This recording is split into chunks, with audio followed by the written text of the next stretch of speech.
using an old channel, Pink Noise, which can be found anywhere on YouTube. Bundles of them. There's one here. It's Pink Noise. It's 10 hours of Pink Noise.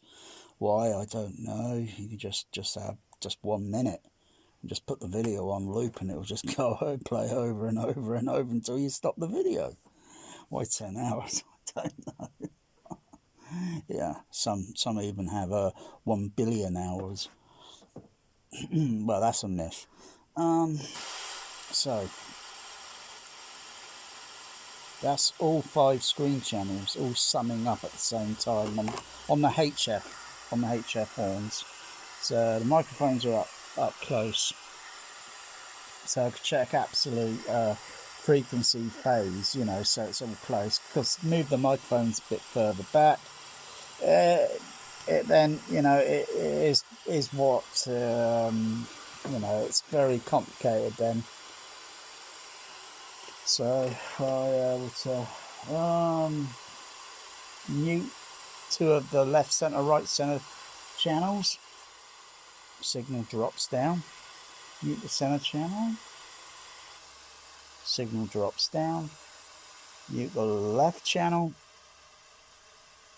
Signal drops down, and then of course mute the right. Put the center on. Put the left center on. Put the right center on. Put the left channel on. And put the right channel on. The signal goes up. That's what it's supposed to do. It sums up. If I invert the phase or invert the polarity on, say, the center channel, signal drops down,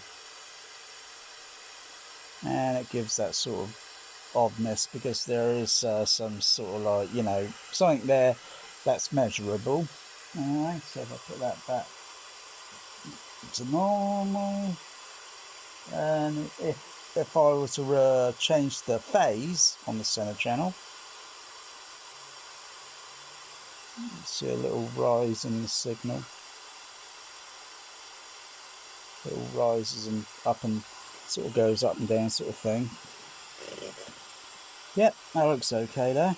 So I'll just test it with a movie.